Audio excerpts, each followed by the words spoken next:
Okay, with the hour being after 7 p.m., we'll open the March 4th planning board meeting. First item on the agenda is to approve the minutes of February 4th and 18th. Do I have a second? Second. Any discussions? I need to abstain from the 18th vote. I wasn't present. Okay.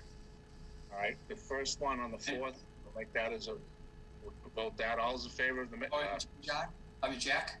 Yeah. I would just like a little more time to look it over. There's just one thing I wanted to kind of think about a little bit. So if I could look over which one? The 4th, February 4th.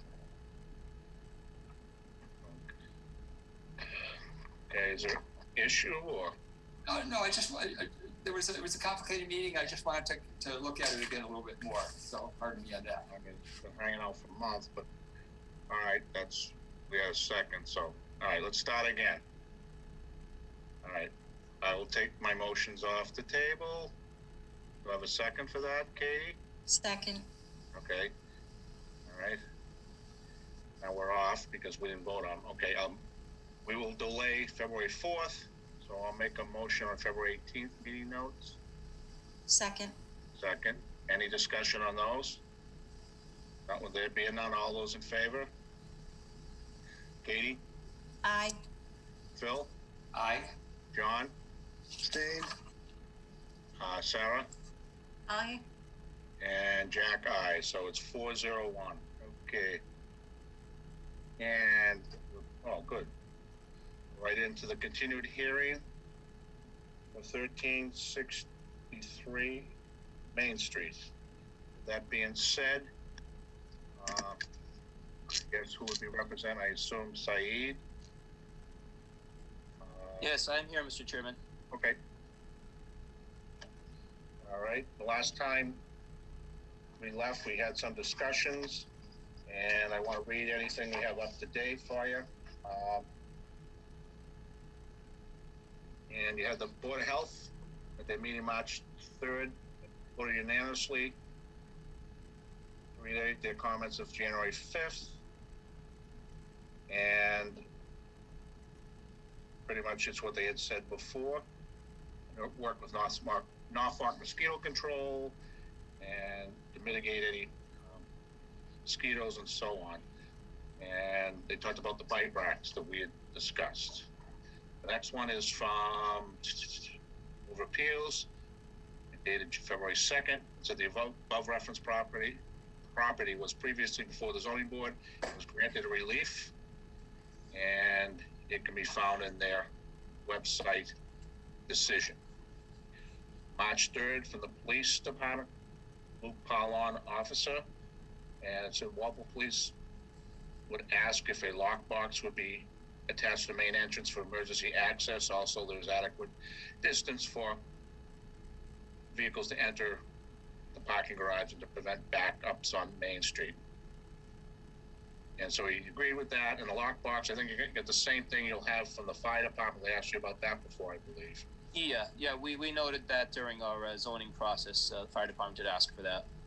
Okay, February 25th from the Sewer and Water. Sewer and Water has no comments regards to this subject. And we're on to Carl Baldus, comments of February 22nd. I know Carl's there. However you like to do them, Carl. So I'll turn it to you.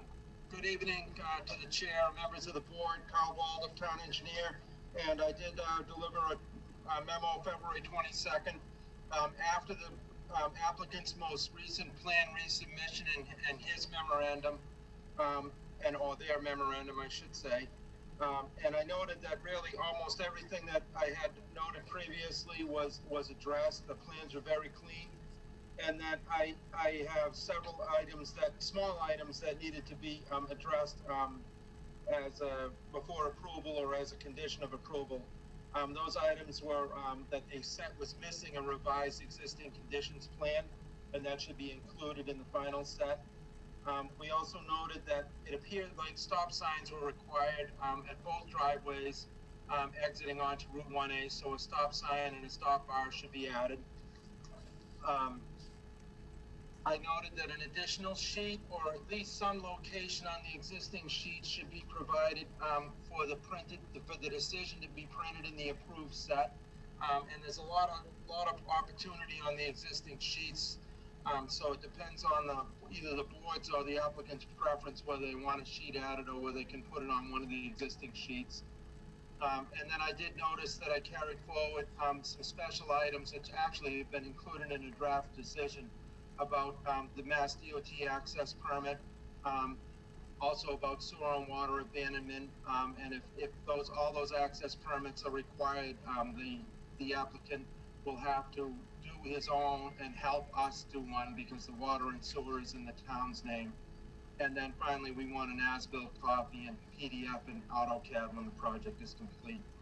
But very clean revisions, the plans well taken care of. I will note that one of our comments had to do with circulation in the lower parking garage, and I was very impressed. They revised the plans, they moved the elevator or revised the elevator entrance to give cars more clearance to be able to turn right when they go down the ramp into the underground parking garage. Any parking garage is tight, but I think that was a real improvement, and I gotta say, I was very impressed with how they squared that away, and I think it's in good shape now as far as the items that I had in my review. Okay, before I turn it over to any member of the public, or any comments from the board, I'll start with Phil. Do you have any comments? Yes, could you show us the change in the configuration in the parking garage? I didn't see that in the revised plans, unless I missed it. We'll try and bring it up. I believe Kevin's trying to pull it up right now. You can take a look. Yeah, I need like 30 seconds to find that. So Okay. As soon as I have it, I'll pop it up on my screen. And was it the plan, or did I miss it? I don't believe we included that as part of the plan there. Then I had a question on the calculation of the retail space on A10. Yes. It's 11,174. In the parking calculations, it's 8,870. Was that because you didn't include the lobby area? Was that the difference? Yeah, that's something that Sarah had brought up last time. I did look into that. I was just a little thrown off with the question at the time, as it never really came up during the zoning hearings. But I did look at my notes from last year, and there's a lot of gray areas and a lot of things that are not clear in the zoning. But in this particular case, in section 8.5A.5, there's part D. It talks about residential parking in mixed-use buildings. So, in this situation, it says in mixed-use developments where the ground floor uses are within Parking Code 4 and other proposed uses are within Parking Code 1, which is the residential, an applicant shall only provide the minimum number of parking for the Parking Code 4 uses, and then add in the required number of residential spaces to that amount.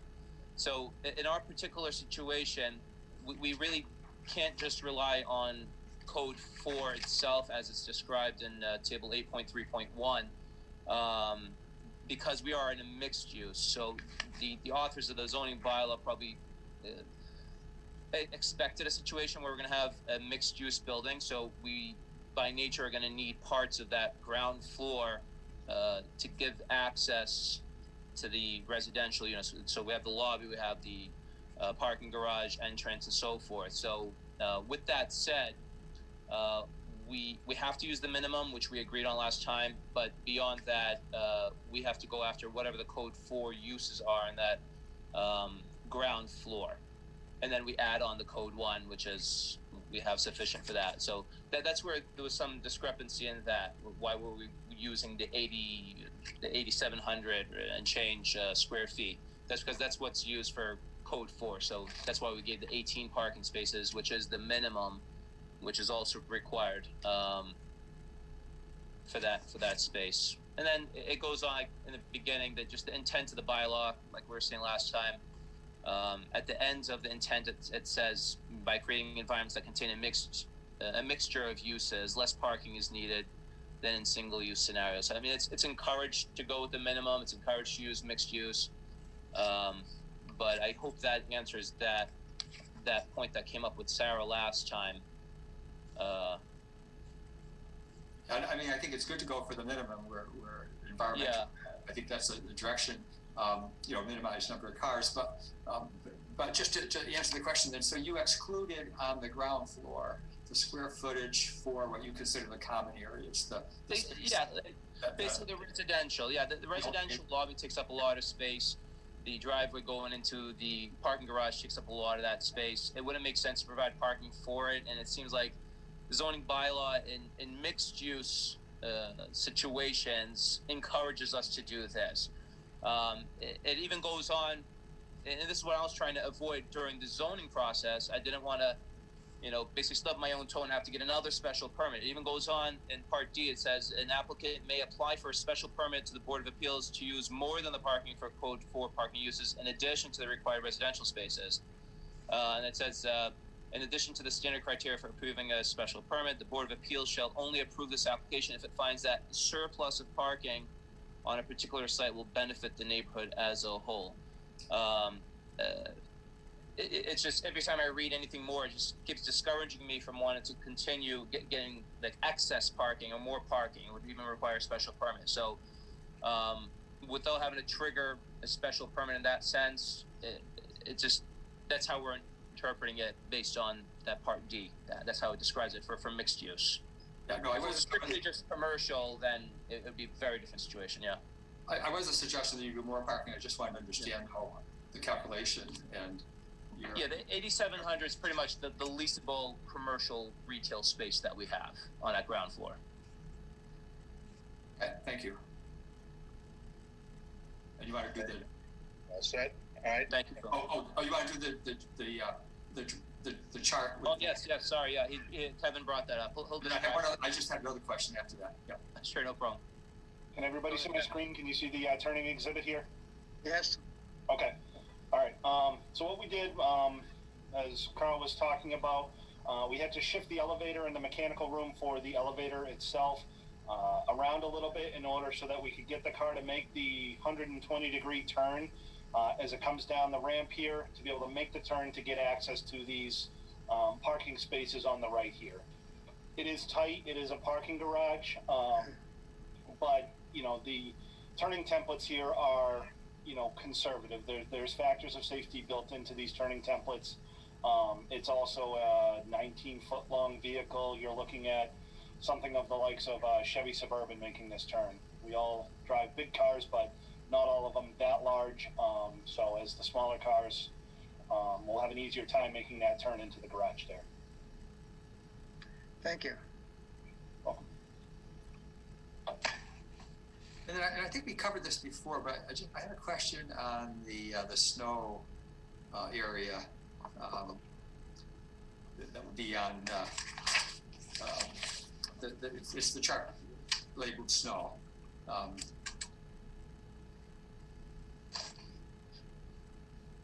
So I was just curious, to get all the snow in that back area there, and need to go through the space between the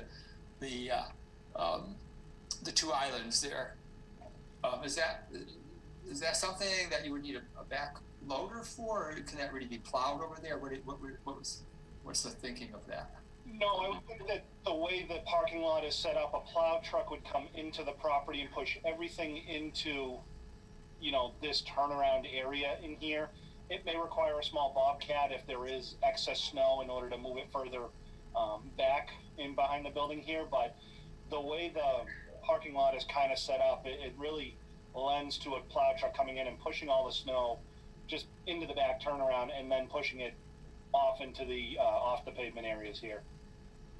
Yeah, and then how would the snow be removed from the fire backup part there on the right? Through here? On the right. Yeah. On the right here? Yes, yeah. What they would probably come in, they would do is what's called backblading. They would basically drive face in, put the plow down, drag the snow back out, and then, make a 3-point turn, come back out and push it out of there. They may opt to use, snow blowers in that area. It all depends on what the plow operators have and what they find would be the easiest, but. Okay. Yeah, typically we'll have access to snow blowers regardless in significant storms because we have the sidewalks we have to take care of as well. So if there's anything in that back area where the fire engine turnaround is, we can always clear it with snow blowers. And plows can go over the edge, but whenever you're dealing with excessive storms, winters that are crazy, you're always going to have to call in a bobcat at some point to manage snow and potentially remove snow if it's a horrible winter. But like winters that we've had in the past couple of years are easily manageable with what we have here. Okay.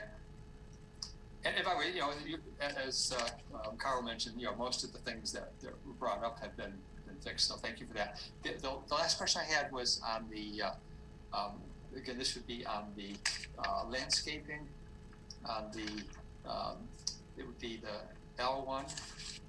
It would be on the landscape chart. Which one is that here? It's towards the end. It's 11.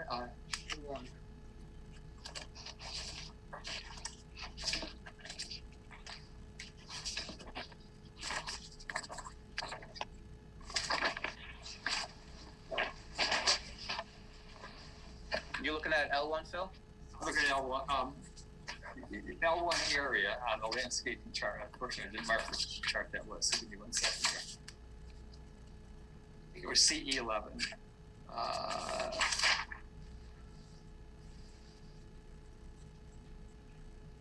Either one of those work.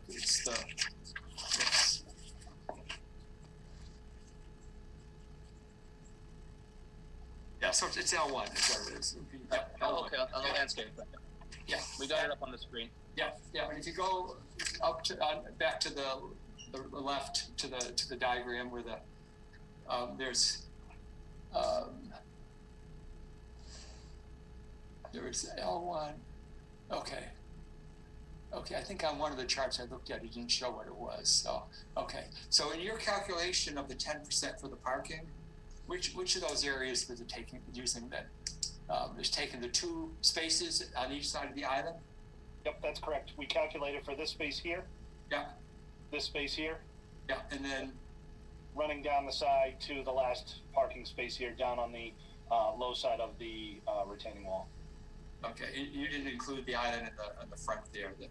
No. I mean, we could include a portion of that, but we were well in excess just with those 2 islands and that little strip coming down there as well. So. Okay. Yeah, thank you. That's all I have. Okay, thank you, Phil.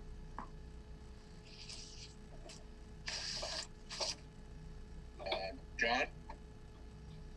Okay, I had a question, maybe it's something Sarah would ask anyways. When we were talking about the directional arrows for the inlet and in and out, was it intended that both entrances have the arrows? Sarah, what was your intention when you mentioned that previously? I don't remember asking that specifically, but it would make sense maybe. Okay, Katie brought that up, I believe, last time. I had questioned it, and I questioned, if I'm remembering correctly, I thought it would be a good idea to have arrows where you put them. And then my question, I did have questions about the garage, but you answered all of those. So I don't believe we discussed arrows at the garage. Okay. The chairman brought up, I believe, the sign for the garage. He requested that we put a sign going into the garage. So that would be for the residents. We did put that on the plan there. So it might make more sense just to keep the arrows on the commercial parking, just so that people don't get confused and thinking that it's okay to drive in there. I don't want to encourage them. Yes. Yeah. And that was what my question was about, was people missing the entrance and going to the garage and it backing up. But if the arrows are there, I think it will flag them that that's where they pull in. So I'm satisfied with that. While we're on that page, is it intended for the ramp to be a 2-way in and out at the same time, or is that designed so only one car can go in while the other car has to wait and then go out? No, it's designed as a 24-foot wide, that's two-way traffic. Okay, thank you. I had a question on, what is it, the billboard that I believe was going to be removed. Is that right, in the future? That's correct. What's the time frame on the removal of the billboard? I think it was listed, but I don't remember what it. Yeah, we had it as a condition on our special permit, and I'm basically waiting for the lease to expire on that. But I'll just Yeah, get I the believe exact it was date. something like that. Yeah, we had a provision number 10 on the special permit, existing billboard on property to be removed no later than December 31st, 2029. Okay, so it could be up for several years yet then. Well, the thing is, there's a lease on it and there's Yeah, confidentiality clauses, but that's basically it. Yeah, we'll make sure it's out of there once that lease is up. So just to give us enough time, it might be down a little before that, but I want to make sure that we could honor that, and that's why we put that date.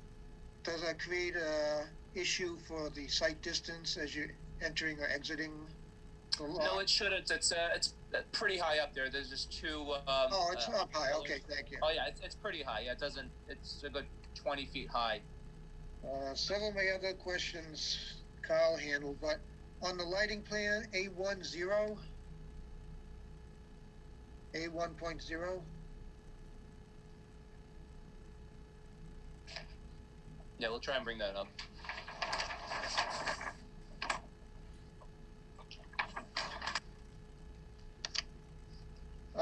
well, it's the layout plan for the lower level.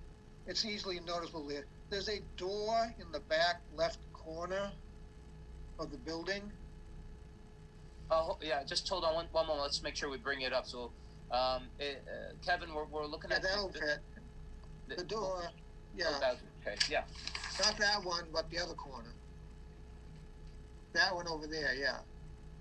I noticed there's no light there. Is that an issue that has to be addressed? If it's an exit, shouldn't it be lit? Let me double check. 1 second, please. It looks like the door does appear in several of the other plans, but I'm not sure if it was removed Yeah. or not.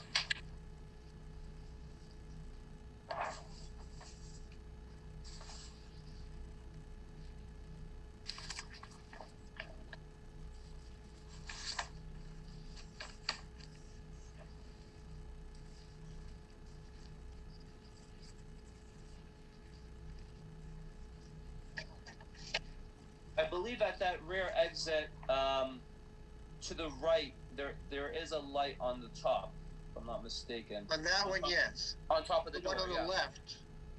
On the far left, I don't know if there's an exit there. There's a door shown. Is it?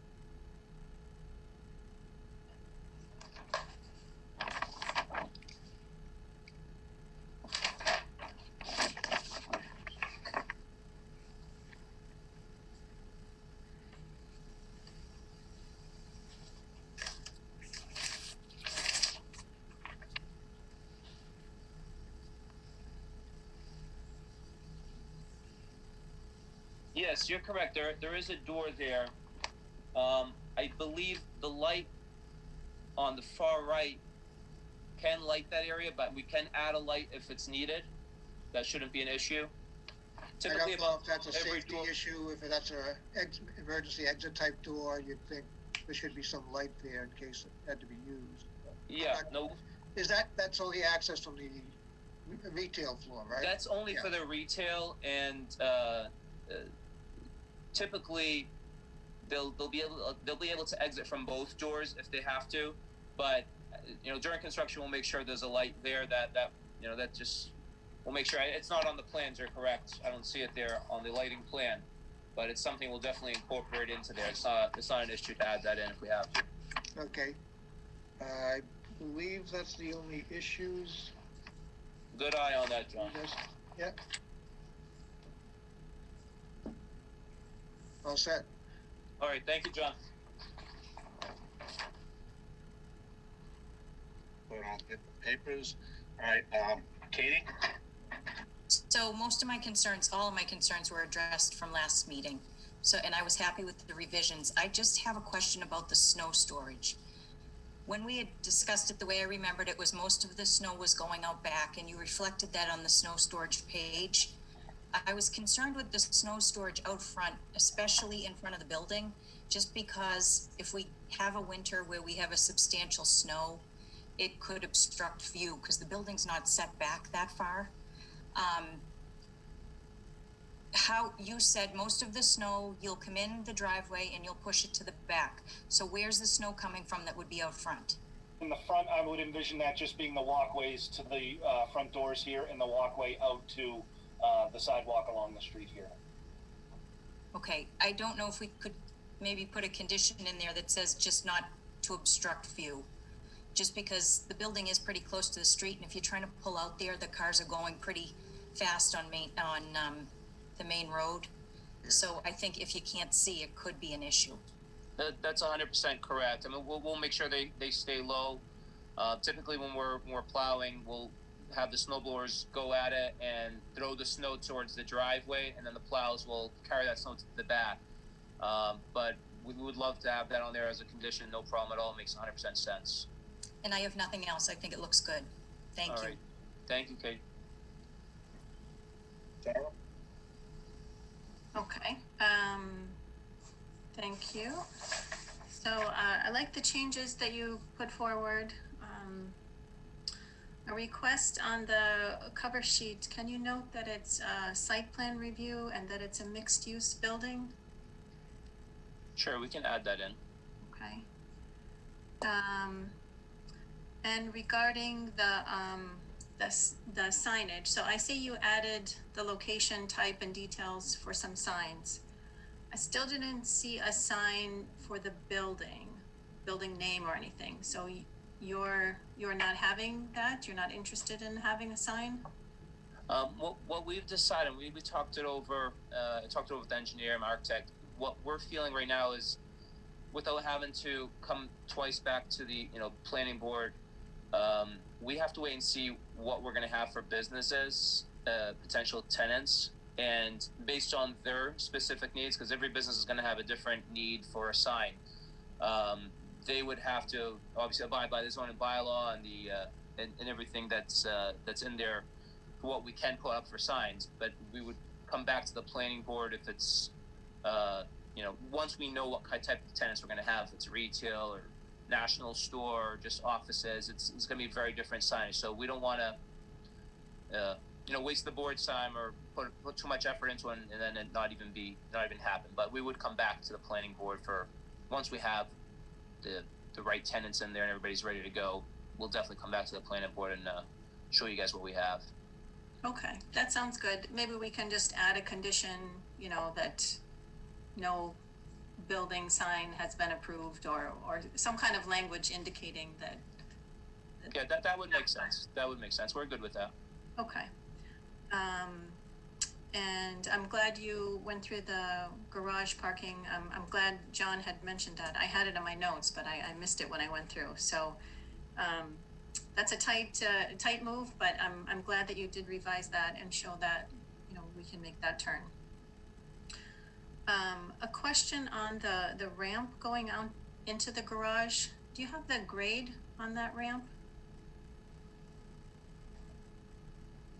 Yeah.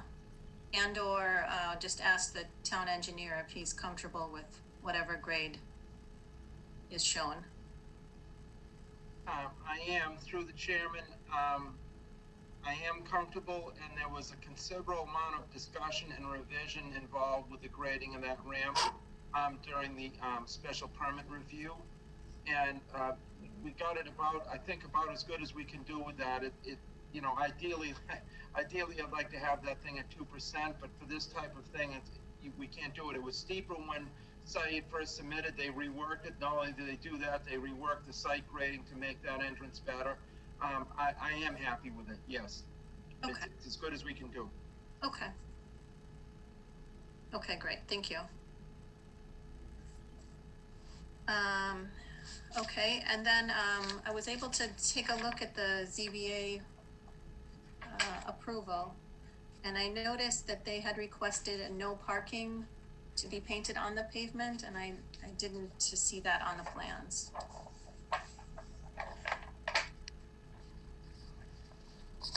Yeah, we can add that in the back, no parking zone. I'm not sure if that's going to be painted on there. Kevin, maybe you can shed some light on that. I know it says no parking zone, but is that? But it looks like a note on the plan, not an. Yeah, It's just a note on the plan right now. Yeah, we do have signs that we've added to this area, 3 signs. Right. One on either side of the dumpster, one as you're driving in to, so that nobody coming in there, you're gonna see that sign first thing right next to the dumpster. But we can add some paint, markings on the ground as well. Okay, yeah, I think the signs are definitely an improvement, but they had requested both, I believe, so. Yeah, the whole discussion back during the zoning process, just to make it abundantly clear. So that's why we ended up putting the no parking on the ground and on the signs. But we'll definitely add that in, Sarah. Okay, great.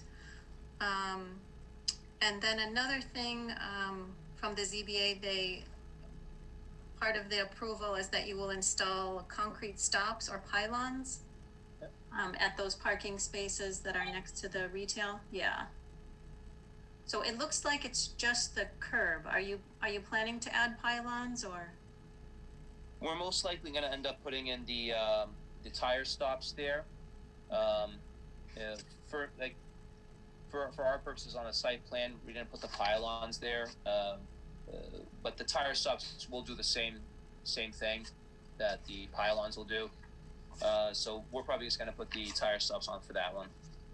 Okay, and you have the space, and you feel that's an appropriate safety measure?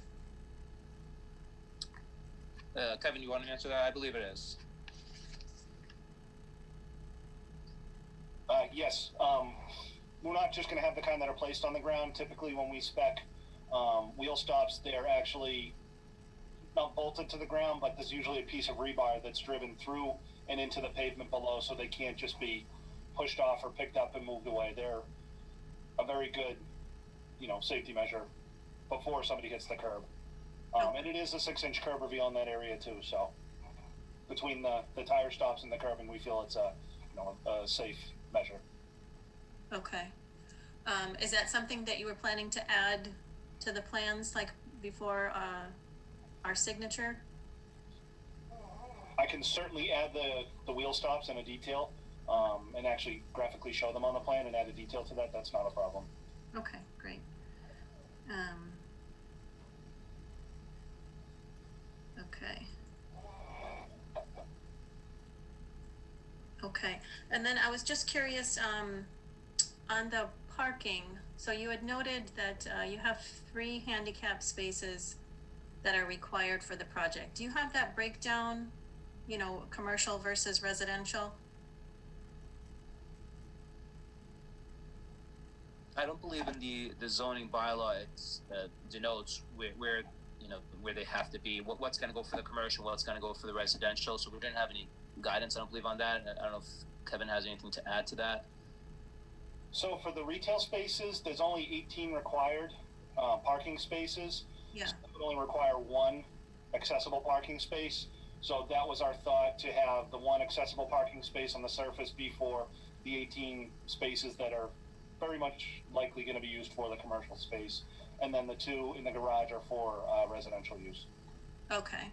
I didn't want, maybe 2 of them needed for the commercial, and then at the last meeting you said maybe some commercial could go to the garage, so I just wanted to make sure that people knew, if it was required, that there are additional handicap spaces in the garage, but. With only 18, it's only required that 1 accessible space, so that was our thought, Okay. to have an accessible space at the surface here. Okay, so that's fine. Okay, and just to follow up on my question about the number of spaces, so I see that lobby, it's the lobby on the first floor is basically the lobby for the residential, so it does make sense that you would take out that area, and that the 18 spaces that you've calculated are appropriate. And just to echo what Katie had said, I did have a question about the snow storage in the front, also concerned with visibility, so I'm glad that you addressed that. And I wonder if we can just, add a condition, shall be less than I don't know what, 3 feet or something, you know, that the snow mounds will be kept, you know, below some distance to ensure, 3 feet makes sense, because I mean, the logic behind that is if you get a 20, 30-inch storm, it's going to be difficult to remove that snow just from the snowfall itself, not from us putting it there and not destroying the landscape. So, yeah, 3 feet sounds reasonable. okay. And that's pretty much the window height on a car, so we'll be all right with that. Okay. Okay, and then, so if we look at the snow storage, so you're planning to push most of it in the back, but it looks like you have some trees back there as well? Now, let me see on the landscape plan. I believe along the perimeter of the property, there were some trees proposed, yes. Yep. Yeah, so that you don't see any issue there? No, I mean, they're gonna push the snow and they're not gonna be able to push it as far into the trees, so. And again, if it becomes unwieldy and there's too much here, we're gonna have to remove snow from the site anyway, so. You know, the trees give a good visible limit for the actual snow plowing Okay, and storage area as well. okay. Okay, yeah, and that's all I had, thank you. All right, great point, Sarah. Thank you. I got a couple of comments. One about the handicap, typically what you're gonna find is when it goes for building permit, the building inspector will actually end up citing them. We've had that in a couple places. Over the one at Parkins there. He looks at it differently, and he's gonna be the final call on that. So that what's shown here may be the same, may not be. One of the items I jotted down on the special conditions is limited height of 3 feet is, you know, someone out there with a stick. Yeah, what I got would be, I think proper is that would block vision of a car. Who knows what type of car they got? But if someone can't see, 3 feet may not be, you don't want to get into a contest, so to speak, with somebody measuring. So you just say, if it impedes the car, impedes the sight lines. You could be someone who likes to have it at 2 feet, so I think if we did it like that, that way we're not into out with a measuring stick. The other stuff, everything else that we've been discussed, I don't see an issue. I jotted down a bunch of conditions like that, and about the signs. Right now, I'll go through them as I jotted down. Is there's no signs requested, approved, nor shown. We can just leave that in there, and that the no parking to be painted on the pavement next to the dumpster. Wheel stops to be shown on the plan. I think I covered most what everybody is looking for, and I didn't really have any other issues as you guys went through them. Not the question I have now, since that's the last of the board comments. Is there anybody in the audience that wishes to speak? Better one, is anybody there? Mr. Chairman? Yeah. Can we also add Carl's suggestion to add the stop sign and stop bar to the both of the entrance exits as a condition? I think we did include that on what Carl had said. Yeah, Kate had prepared these with Carl's stuff, and that is on there. Oh, okay. Yeah, that should be on the draft. Yeah, that's a draft everybody should have. Yep. If you look at that. Okay. So there's nobody from the public. Okay. I'll make a motion to close. Second? Second. Any further discussions? All those in favor? Sarah? Aye. Kate? Aye. Phil? Aye. Okay. John? Aye. Jack? Aye. Okay, we've closed. Now, the decision, it's our standard conditions. I believe Kate sent it out to everybody. And we have our standards. We also have added COWs on there. The first one is special condition. A revised existing conditions plan should be included when we endorse them. Stop sign and stop line should be included at the exit of each driveway. An additional sheet to be included to allow for the inclusion of the decision that's voted by the planning board, unless he can find room on on one of the sheets. But however you do it, that's up to you guys, whether you want to do a whole sheet or put it in a corner if you got the room. But we do want that on there. This is a notice that Kyle has indicated that you will have to obtain an access permit from MassDOT for the driveways, and timing of this, applying for this permit should be coordinated to the satisfaction of the building commissioner. The big note Kyle had here is the water and sewer abandonment and the proposed sewer and water connections, and within Main Street will require a MassDOT access permit in the name of Walpole. The applicant shall be responsible for providing all plans required for this permit, showing baseline stations, locations of connections, abandonment, pavement restoration, as well as traffic management plans, bonds and insurance, and any fees.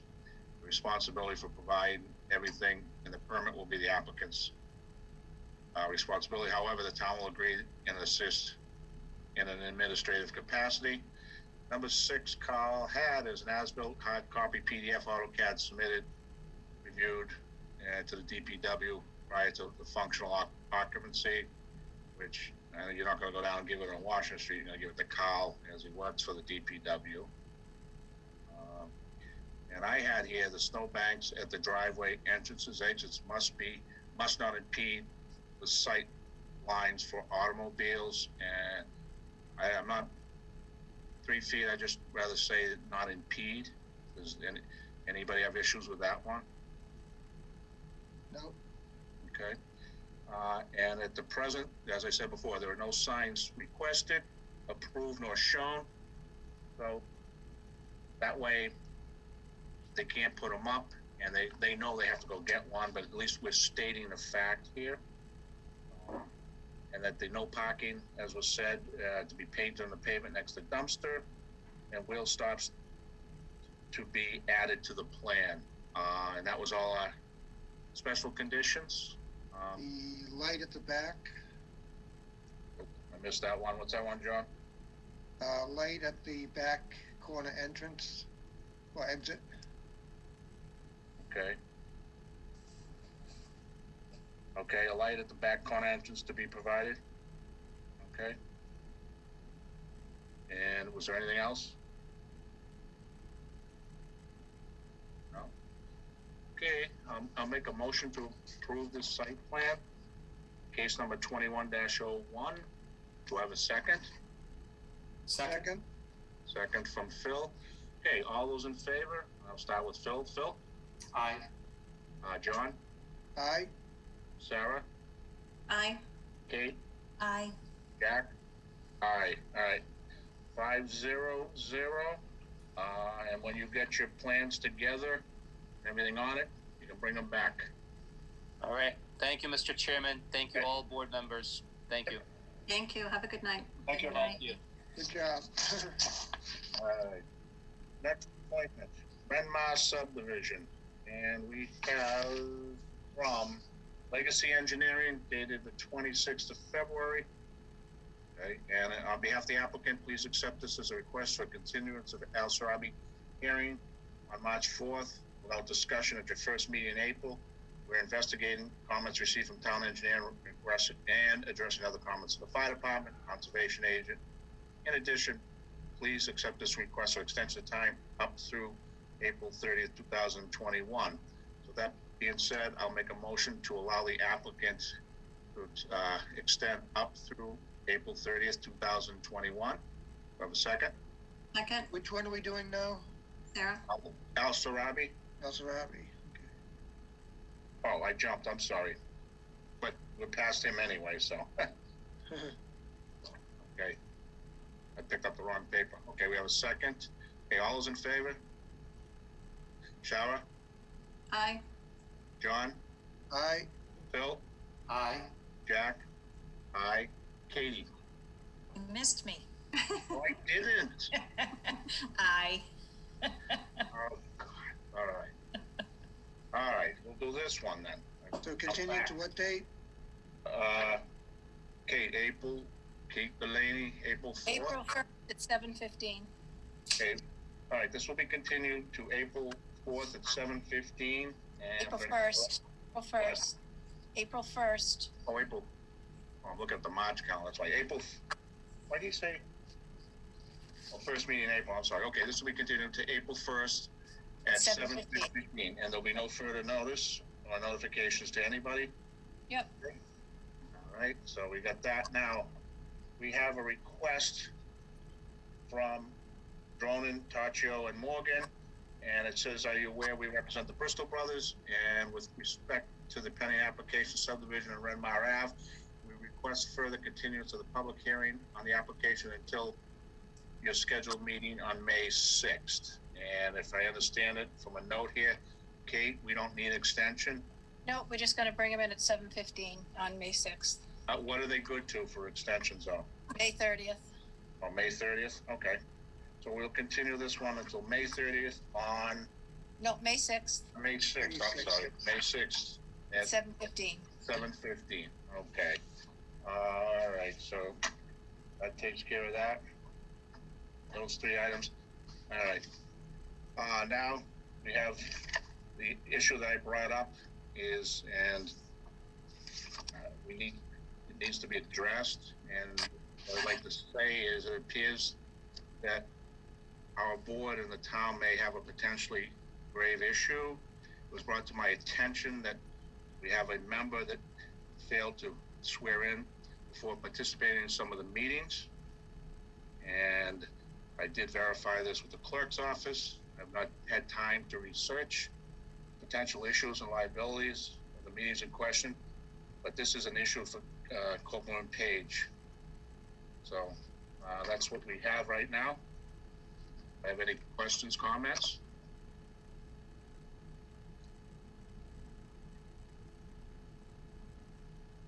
So someone forgot to get sworn in for the planning board? Yes.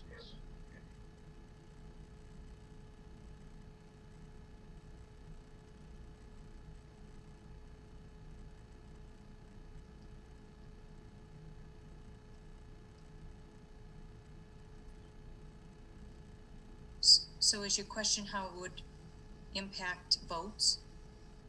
Well, it's not my question. This is, you have to be sworn in to participate, so it would impact any business transaction that we did as a board during that time, during the time in which we're not sworn in. So if it was a 3-2 vote and you're on the 3 side, it becomes a no vote. If you made motions or seconds, and you got all those types of issues. I'm not a lawyer on it, but we do have those issues that are going to have to be looked at.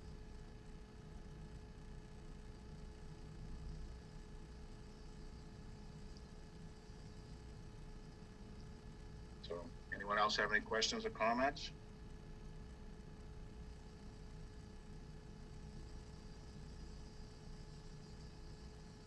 Okay, then I will be in contact. We have to do it through the town administrator to see what's up, how this is proceeding, what effect it has on us and any of the applicants or the public or so on. Okay. No one has anything else? The chairman, can I ask a question? Yes. So the next meeting, we have a public hearing, is that correct? For Correct. zoning articles? Do you know when we're gonna get that information to review? Yeah, Kate should be sending out just like she does all the other times, right? Okay.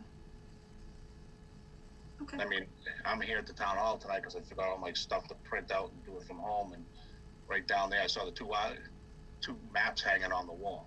So that's what we got now. Okay. Okay. All right. Well, like I said, we'll see what happens with, if there's any issues. Hopefully there's not, but we'll have to go at it and see. Okay. Any other questions, comments? If not, make a motion to adjourn. Do I have a second? Second. Any further discussions? All those in favor? Katie? Aye. Phil? Aye. John? Aye. Sarah? Aye. Jack? Aye. All right. So that's everybody. Okay, we'll see you on the 18th. Good night. Night.